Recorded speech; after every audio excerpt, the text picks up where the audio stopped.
ఇవాళ మన స్టూడియోలో ప్రముఖ ఆధ్యాత్మికవేత్త, ఆస్ట్రోన్యూమరాలజిస్ట్ శ్రీమతి జయప్రద గారు ఉన్నారు. మేడంతో మాట్లాడు. మేడం నమస్తే మేడం. నమస్తే అమ్మా. శ్రీమాత్రే నమః.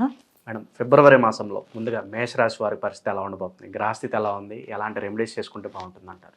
ఈ ఫిబ్రవరి మాసంలో మేషరాశి వాళ్ళకి అనుకూలంగానే ఉంది. ఎందుకంటే వీళ్ళకి ఒక రవి బుధులు ప్రతికూలంగా కనిపిస్తుంది తప్ప మిగతా గ్రహాలన్నీ కూడా కాస్త అనుకూలంగానే ఉన్నాయి.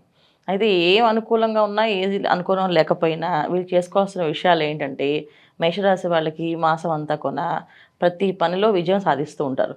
ఏది కావాలంటే అది తెచ్చుకునే అవకాశం ఉంటుంది వీళ్ళకి. ఎందుకంటే కుజుడు 3వ స్థానంలో ఉండడం వల్ల, మిథున రాశి ఎప్పుడైతే కుజుడు ఉన్నాడో, మేషరాశికి అధిపతి అయిన కుజుడు ఖచ్చితంగా ఇంట్లో వాళ్ళు సహకరిస్తారు, బయట వాళ్ళు సహకరిస్తారు. వీళ్ళు ఖచ్చితంగా చేయాలని నిర్ణయించుకుని బద్ధకాన్ని వదిలించేసి వాళ్ళ పనులు బాగా చేస్తారు. చాలా ఫాస్ట్గా ప్రతి ఒక్క పని అని కాదు, ఏ ఉద్యోగాలైనా విద్యార్థులైనా ఎవరైనా సరే చాలా స్పీడ్గా కొంచెం దూకుడు స్వభావమే కనిపిస్తుంది ఈ మాసం అంతా. అంటే చేయాలి అంటే ఆ క్షణం అయిపోవాలి అనే లక్షణం ఎక్కువ కనిపిస్తుంది. అయితే ఎంత అవకాశం ఉన్నప్పటికీ కూడా వీళ్ళకి మెయిన్ అన్నిటికంటే వీళ్ళు చేయాల్సిన పరిహారం ఏంటంటే, మెయిన్ మాట చాలా జాగ్రత్తగా వాడాలి. ఎందుకంటే ఎంత దూకుడు స్వభావం ఉన్నా మాట స్పీడ్గా మాట్లాడడం వల్ల కాస్త ఇబ్బందులు, అధికారులతో కాస్త గొడవలు అవుతాయి. ఎందుకంటే ఇక్కడ రవి బుధులు ఇద్దరు అనుకూలంగా లేరు.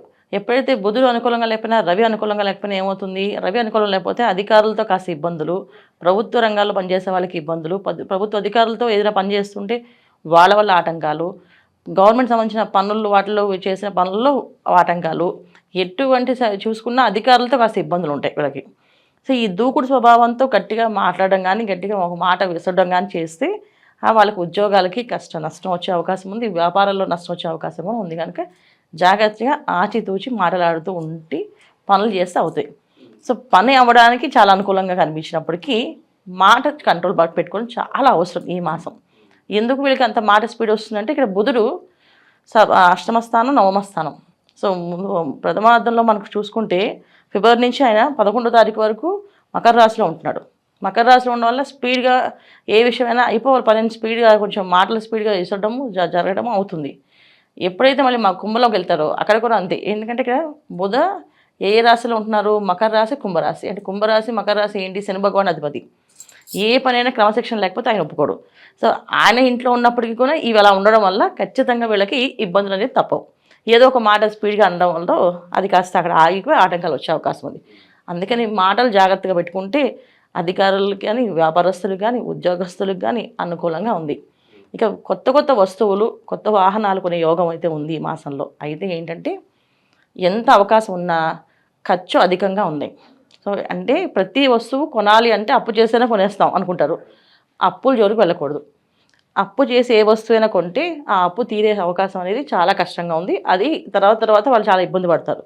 అందుకని అప్పులు జోలికి వెళ్ళకుండా ఏ పనైనా కొనుక్కునే అవకాశం ఉన్నంత వరకు కొనుక్కుంటే సరిపోతుంది. కానీ గృహయోగం, వాహన యోగం, వస్తు యోగం, ప్రాప్తి ఇవన్నీ ఉన్నాయి కనుక వెళుతూ ఉంటుంది. మనసు పరిగెడుతుంది.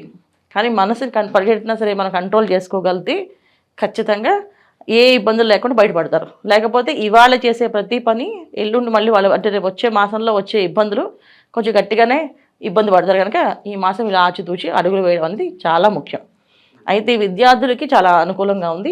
విద్యా రంగంలో ఉండే వాళ్ళకి, విద్యా సంస్థలో పనిచేసే వాళ్ళకి చాలా అనుకూలంగా ఉంది. ఎందుకంటే ఇక్కడ శుక్ర రాహువులు, మీనరాశిలో శుక్ర రాహువులు కలయిక ఉండడం వల్ల చాలా అనుకూలంగా ఈ పని ఇప్పుడు అయిపోవాలంటే అయిపోవడము, ఆకర్షణతో ఏ పనైనా సాధించే శక్తి ఇవన్నీ వచ్చేస్తాయి, చక్కగా వస్తున్నాయి. కాకపోతే ఏంటంటే ఎక్కడ వచ్చినా మళ్ళీ మాట జాగ్రత్తగా అదుపులో పెట్టుకుని మాట్లాడుతూ ఉండాలి. అంతే. అన్ని విషయాల్లో రంగాల్లో విజయాలు సాధిస్తారు మేషరాశి వాళ్ళు. ఆరోగ్యపరంగా ఎలా ఉండబోతుంది మేడం? ఏదన్నా సమస్య తలెత్తే అవకాశం కనిపిస్తుంది? కాస్త ఆహార నియమాలు పాటిస్తే ఆరోగ్య విషయంలో ఇబ్బంది ఏం లేదు. ఎందుకంటే ఆరోగ్యం అనేది జనరల్గా కొంచెం ఈ మాసం వెళ్ళి కొంచెం బ్రహ్మాండంగానే ఉంది. ఇబ్బంది పడే అవకాశం ఏం లేదు. కాస్త అధికారులతో ఇబ్బంది, వ్యాపారస్తులకి కాస్త మనస్సు, వ్యాపారం చేసే వాళ్ళకి సంబంధ బాంధవ్యాలతో ఏదైతే మనం కమ్యూనికేషన్ స్కిల్స్ ఏవైతే ఉన్నాయో అవి కాస్త ఇబ్బంది పెట్టే అవకాశం ఉంది తప్ప ఆరోగ్య విషయంలో ఎటువంటి ఇబ్బందులు లేవు, చక్కగా ఉంది, ప్రాబ్లమే లేదు. అయితే ఏంటంటే ఎప్పటికీ ఎలా ఉన్నప్పటికీ కొన్నా ఇక్కడ శుక్ర రాహులు కలిసి ఉండడం వల్ల ఏదో ఒక వ్యామోహంలో పడి ఉన్నది పాడు చేసుకుంటూ ఉంటాం. అంటే రేపు వస్తుంది అనుకుని ఉన్నది ఖర్చు పెట్టడం కానీ, రేపు తీసుకుందామని అని చెప్పేసి అప్పు చేసి కొనడం కానీ ఇలాంటివి ఎక్కువగా వెళ్తుంటాయి. కనుక దానికి కంట్రోల్ చేసుకుంటే చాలు ఈ మాసం. అయితే ఈ మాసం వీళ్ళు చేసుకోవాల్సిన పరిహారం ఏంటంటే, శుక్రవారం పూట లక్ష్మీ అష్టోత్తరం పూజ చేసుకోవడం. ప్రతి శుక్రవారం లక్ష్మీ అష్టోత్తరం పూజ చేయడం, నారాయణ అష్టోత్తరం చేసుకోవడం, తులసి దళాలతో పూజ చేసుకొని బయటికి వెళ్తూ ఉన్నాం. ఇలా వెళ్ళడం వల్ల అన్ని అనుకూలంగా మారే అవకాశం ఉంది. ఎక్కడైనా మాట కానీ ఎక్కడ వ్యామోహంలో పడడం కానీ జరగకుండా ఆగుతుంది. అది చేసుకోవాలి. అది ఫిబ్రవరి మాసంలో వచ్చేదంతా మాఘమాసం. మాఘమాసంలో వచ్చే ఏదైతే ఉన్నాయో ప్రతి ఆదివారం వీళ్ళు ఉపవాసం ఉండడము, లేకపోతే శాకాహారం తీసుకోవడం. ఉపవాసం ఉండలేని వాళ్ళు శాకాహారం భుజించడము. శాకాహారంలో అది సాత్వికమైన ఆహారం. శాకాహారంలో మళ్ళీ మసాలా ఏం తగలకుండా సాత్విక ఆహారం, ఉడికించిన ఆహారాన్ని తీసుకోవడం వల్ల అనారోగ్య సమస్య రాదు. అలాగే ఏదైతే మాట స్పీడ్గా వచ్చే అవకాశం అలాంటిది రాకుండా ఆగే అవకాశం కూడా ఉంటుంది. సో ఇవన్నీ కూడా వీళ్ళు ప్రతి ఆదివారం చేసుకుంటే పరిహారాలు చాలా చక్కగా ఫిబ్రవరి మాసం మేషరాశి వాళ్ళకి చాలా అనుకూలంగా ఉంది. సో ద్వాదశ రాశిలో అందరూ కూడా ఏంటంటే ఫిబ్రవరి మాసం అనేది చాలా అనుకూలమైన మాసం. ఎందుకంటే రవి మాసం, రవి భగవానుడు మకర రాశిలో రావడము అనేది ఒక విశేషం. సో అక్కడి నుంచి మనం తర్వాత పుష్యమాసం అయిపోయిన తర్వాత వచ్చేది మాఘమాసం.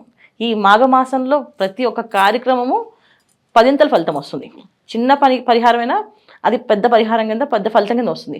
ఒక చిన్న దీపదానం చేస్తాము, ఆ దానం అనేది 10ంతలుగా మనకు లాభం అవుతుంది. అంటే ఇంట్లో చీకటి అనేది ఉండదు. దీపదానం అంటే ఏంటి? దీపాలు దానం చేస్తే దీపం వస్తున్నారు కాదు, మన ఇంట్లో ఏ రోజు చీకటి కోణం అనేది ఉండదు, చీకటిగా ఉండరు. అంటే చీకటి కోణము అంటే ఏంటంటే చెడు పనులు చేయడం కానీ, చెడు వ్యవహారాలకు వెళ్ళడం కానీ, వ్యసనాలకి బలివ్వడం కానీ జరగదు అని అర్థం. సో దీపదానం. అలాగే అన్నదానం చేస్తే ఏంటంటే అన్నానికి లోటు ఉండదు అని అంటారు. అన్నానికి లోటు ఉండదు అంటే ఏంటంటే చాలామంది ఆహారం ఉన్నా తినలేకపోతుంటారు.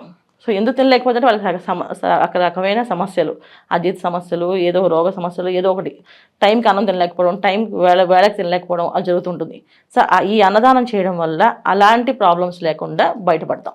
సో మాఘమాసంలో అన్నదానం, దీపదానం, తర్వాత చాలామంది నోములు, పూజలు, వ్రతాలు చేస్తుంటారు. దాంట్లో చాలామంది నోములకి పళ్ళు, పసుపు, కుంకాలు, బట్టలు, వస్త్రాలు ఇవన్నీ దానం చేస్తుంటారు. ఇవన్నీ కొన్ని చేయడం వల్ల చాలా మంచి ఫలితాలు ఉంటాయి.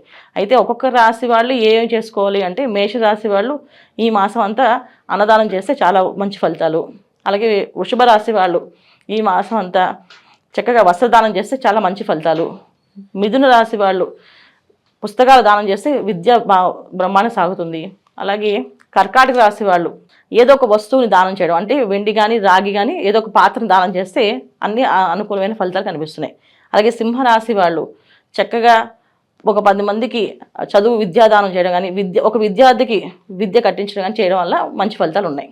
సో ఇలా ఒక్కొక్క రాశి వాళ్ళు చేసుకుంటూ వెళ్తే అన్ని అనుకూలమైన ఫలితాలు కనిపిస్తున్నాయి.